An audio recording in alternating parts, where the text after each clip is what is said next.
This video was made possible by sponsors like you. Thank you for supporting us on Patreon. Wow, NERO, we made it! We made it to another world!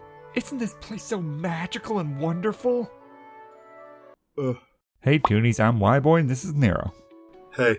Today we're taking a look at Isekai. For those unaware, Isekai means strange world in Japanese, but can also refer to another world. Isekai is a subgenre of anime that revolves around the idea of a normal person from Earth being transported, reincarnated, or trapped in a parallel universe, or world. And the West is no stranger to isekai. Alice in Wonderland? That's an isekai. Wizard of Oz? That's an isekai. Peter Pan? That's an isekai. And over the last decade, we've gotten an explosion of isekai in light novels, manga, and of course, anime. It could be because isekai often involve entering an RPG-style fantasy world which ties into the ever-booming gaming community. Or more than likely, it's because Sword Art Online became a $1 million idea and everybody wants to capitalize on that success. But a less cynical view would be that Isekai really lends itself to the self-insertion style storytelling, where in a way, we are all one magical portal away from going on our own Isekai adventure. But until that day comes, what we have here for ToonGrin 10 are 10 Isekai you need to watch. That time I got reincarnated as a slime. Now the usual approach to an isekai is a character is uprooted from their normal life and is tossed to a fantasy world of some sort, given an overpowered quirk or trait to make them super powerful in that new world. With slime, at first glance it appears to be exactly that. The show stars Satoru Mikami, a lonely contractor from Japan who is murdered on the streets when he sacrifices himself to save his friend's life. As Satoru dies, he describes his death, and so the god of this story crafts for him a reincarnated body that will be invulnerable to the anguish and pain he felt at death. Thus, he is reincarnated and awakens in a fantasy world as the lowest form of monster in the land, a slime named Rimuru. From there, Rimuru gathers the traditional overpowered set of abilities and makes a merry band of friends. You know, typical isekai stuff. But it's within this typical setup that a slight spin is made to make it all refreshing. Instead of a power fantasy, Slime gives its viewers a friendship fantasy. As the majority of the story isn't Rimuru defeating monsters, though that stuff is in there, but there is a great deal of focus on friendship, diplomacy, peace talks, and spending a great deal of time humanizing the non-human races in this world. Slime celebrates winning conflicts and progressing in their own little peaceful town through peaceful measures and through combined efforts of his entire party. The show's greatest skill is crafting remarkable characters with depth and dramatic weight without sacrificing humor or heart, all based on this very sturdy, standard isekai premise. Slime reaches a great balance to take the typical and make it sensational. The Rising of the Shield Hero. A more mature isekai with a solid foundation, the show follows Naofumi Iwatani, a Japanese college student who, along with 3 others, are summoned from alternate reality Earths to a magical land to become heroes. The 4 are dubbed the Cardinal Heroes, and each are gifted a unique weapon: the spear, the sword, the bow, and finally, the shield. While Naofumi thought he'd lived the life of a hero, his life becomes a real hell as he has to deal with hardships, as being the shield hero is the equivalency of being the villain. Naofumi has to deal with everything from the lack of support from the kingdom that summoned him, is regularly harassed physically and emotionally by his fellow heroes, and society at large. Then to really top off the crap cake, he's framed with a false rape allegation, all in an effort to tear him down. And he is. But narratively, that's great because we've moved from a typical power fantasy to an underdog story, where we can all be happy when Naofumi finally sticks it to these jerks. Compared to many isekai on this list, Shield Hero is grounded and explores ramifications for the actions these heroes take. The world feels a severe impact from these heroes, and the other 3 treat everything like a game, and there are serious and devastating results because of it. Naofumi, while bitter over everything that's transpired over the first season, still exhibits the noble traits of a hero. This show hits hard with themes of cancel culture, trust, and responsibility. At times it may hit a bit too hard and may be frustrating for some viewers, but in an otherwise tropish genre, Shield Hero really rises to the occasion. Restaurant to Another World. When me and NERO started this list, Restaurant to Another World taught us about a genre of anime that we hadn't heard about before, or rather, we didn't recognize it by the name it had. The genre is Isekai, This is a genre of anime that focuses on the purpose of having a soothing effect on the audience. The name itself, ISEKAI, means healing in Japanese. There is little to no conflict, nature and landscapes is done up to be very inviting, and it celebrates the mundane delights of life we take for granted. It's like the Bob Ross of anime genres. And that's where Restaurant to Another World comes in, as it follows an unnamed master chef who runs Yoshoko no Nekoya, a Western cuisine cat restaurant whose door manifests across time and space on Saturdays to various inhabitants. Patrons of Nekoya vary greatly from traditional humans, barbarian lizards, and even dragons. Anyone and everyone are invited to partake in the cozy environment and are welcome to a warm, delicious looking meal. Each visitor has a story that tells of their life and how they came to Nekoya, and they vary greatly from tales of adventure, war, and some just finding a lone door one day. These are the ingredients that make up the main course of the calming atmosphere, as this is just a day in the life of these random individuals just taking a break and having something to eat. And it works well paired with the isekai style. The closest to a main character is Aletta, a homeless demon girl that wandered into Nekoya after hours, and since she was starving, she helped herself to some leftover food. When the master finds her, he's not at all angry and actually offers a job to her as a waitress. She serves as a ride-along character that is fascinated by the magnificent meals the master provides and helps us indulge in impossibly delicious looking food. They're all animated in ways that make you just immediately hungry. Oh man, just looking at the visuals just makes me starve. This show is wonderfully warm and inviting, and it's an isekai we think you will gobble up. The devil is a part-timer. Okay, so you know how most isekai are about a guy, usually from Japan, being sent to a fantasy world? Yeah, this is the exact opposite.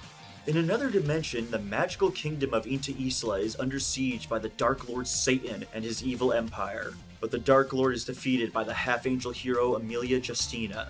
Satan and his demon general Alciel are forced to flee using a magic portal, which spits them out in modern-day Japan.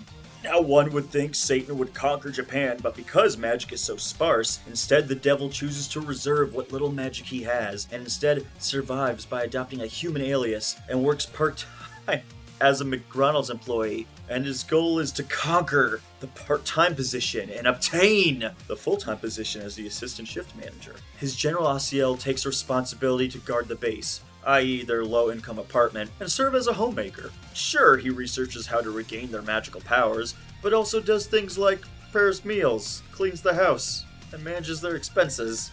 This is further compiled when the hero Emilia follows them to modern-day Japan and hopes to hunt down and kill the devil. But, like the devil, her magic powers begin to vanish, and she is forced to get a human alias and finds employment as a call center agent. As you can see, it's a goofy comedy, but with a solid amount of action that shines through along with the humor. By flipping the script on the isekai genre, it actually makes this a bit more relatable, as for a lot of us, we know what it's like to work at crappy dead-end jobs, so the characters become more relatable, even if they are a half-angel and, the devil. So if you want to chill out with an anime that will give you a good laugh, The Devil is a Part-Timer is a devilishly good time. Magical Shopping Arcade Abenobashi. This anime is brought to you by Gainax, the Mighty Line Gurren Lagann, Fulikuli, and Neon Genesis Evangelion. Gainax is able to take the strange, the saddening, and the stupid and mixes it all together into something that just works. Most times. But it definitely works for Magical Shopping Arcade, which is a non-sequitur style humor isekai that follows the lives of childhood friends Arumi and Sashi. The two are dealing with a lot of changes that are happening in their lives. Their school shutting down, renovations that are completely changing the neighborhood, and the news of Sashi moving away soon. If there was one word that could summarize the show, it'd be time. The time we grow up. The time that things change. Life moves on. Death is a part of it, and we have to deal with it. But Magical Shopping Arcade wraps all of this more thoughtful theming up in off-the-wall raunchy humor in a formulaic plot of Sashi and Arumi going across a multiverse of different worlds, spanning from a typical Dragon Quest-style JRPG to a sci-fi action-packed space station to a kung fu martial arts tournament. Abenobashi is an anime that deals with hardships while still being heartfelt and hilarious. But would you expect anything less from the insanity that is Gainax? Overlord. Calling Overlord a dark fantasy would be putting it mildly. Where other isekai fulfill a hero power fantasy of a regular schmo tossed into a fantasy world to better it in heroic means, Overlord takes a more villainous route as we follow Momonga, a player of Yggdrasil, a fictional online game in the Overlord series. The game's popularity has dwindled, resulting in the game being shut down. Momonga decides to spend one last hurrah with his guildmates before it closes. However, he falls asleep and the next day wakes up in Yggdrasil, now embodying the character Guildmaster Einzul Gon, Overlord of the Great Tomb of Nazarick. The series then follows Ainz and his connection to his friends' characters, and has a heavy emphasis on his relationships and interactions with these guild members, as well as a look on Ainz as a person, or more accurately, as a lich. A lich being more or less an undead wizard. Having become a lich, it has made Momonga colder towards others, and his humanity struggles to stay alive in an otherwise dead body, allowing him to be freed of human morality, and allowing him to indulge in cruel things to keep his guild safe. The series is a lot darker than others of its genre, so it's not for the faint of heart. But its dive into dwindling humanity, counteracted with Ainz's devotion to his party, makes for an isekai that's filled with adventure, violence, and if that's something you're interested in, then take a seat on the throne of the Overlord. My Next Life as a Villainess. All routes lead to doom. Dark villain fantasies are a budding subgenre of isekai, but what if you are a good-natured person and are reincarnated into the role of the villain? What would you do? Would you play the role or break the game, as you know how things will end for you?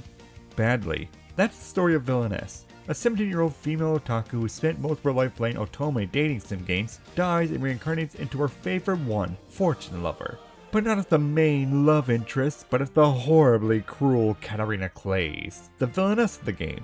And knowing firsthand that her life will either end in death or exile, Katarina now works hard to avoid the worst possible ending by being a genuinely good, hard-working person. That struggle to be good makes Villainess one of the more heartwarming isekai to watch. It's subversive, as usually you'd write these reincarnated villains tempted to do more cruel and awful things to get what they want. But Katarina doesn't want that. She wants to be sweet, eat sweets, climb trees. She wants to just be nice. And not die. Or be exiled. Her dedication to do good and work hard to avoid her fate is touching. In a genre that emphasizes building personal strength to better your own life, Katarina always strives to better the lives of others.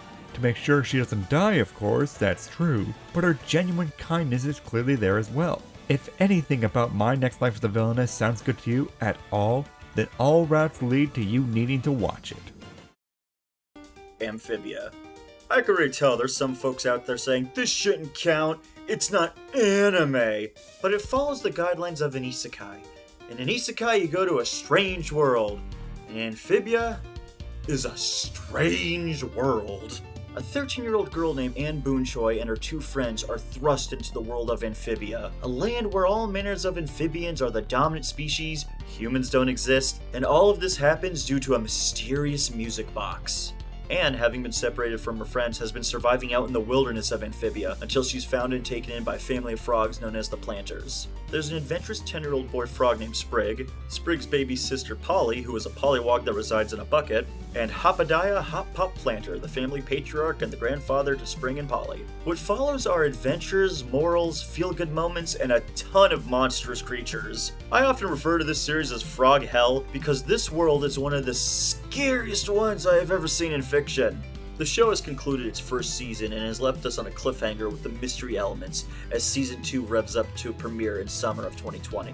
This is a series you shouldn't skip over. It's very much the new Gravity Falls that'll get you hopping for more. Copcraft. Have you ever watched the Netflix movie Bright? For those that have, you hear a consensus that the concept of a modern police procedural where fantasy creatures are real and take part in the crimes and mysteries is really interesting, albeit disappointingly shallow and bright.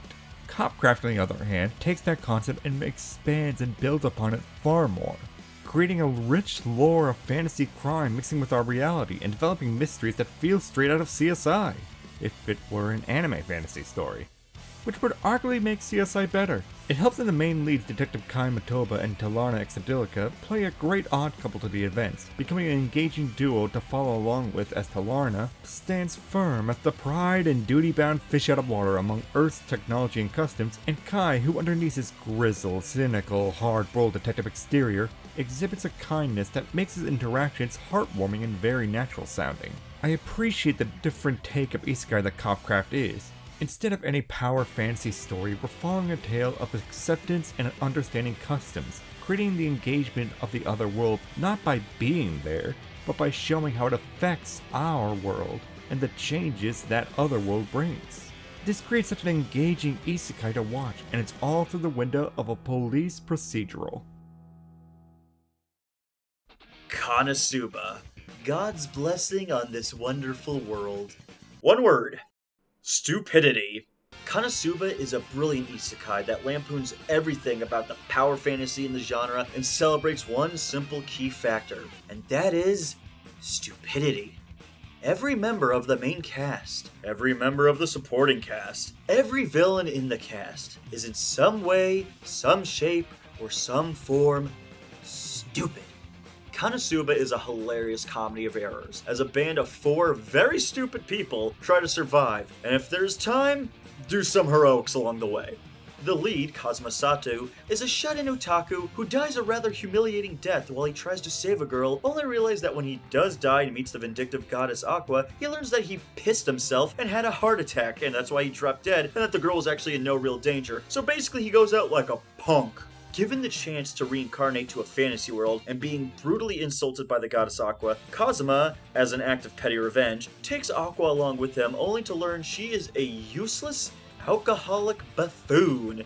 Now the two are stuck together until they defeat the Devil King.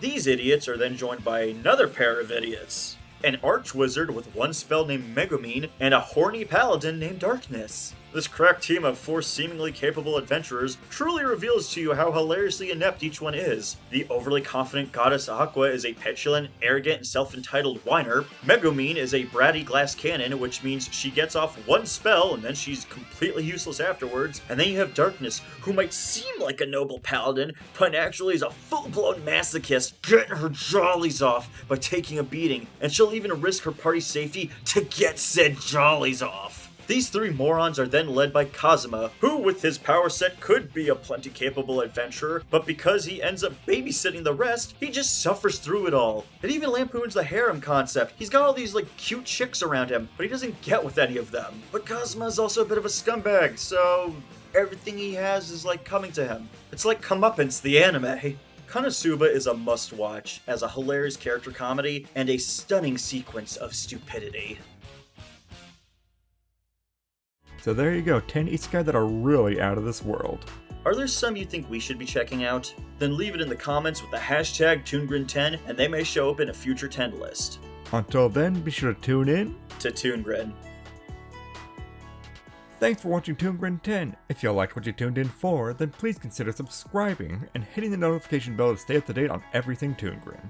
And if you want to support us, you can do so by following us on our social media, becoming a patron on our Patreon, or buying a shirt on our TeePublic shop. Links are in the description below. So as always, be sure to tune in to ToonGrin.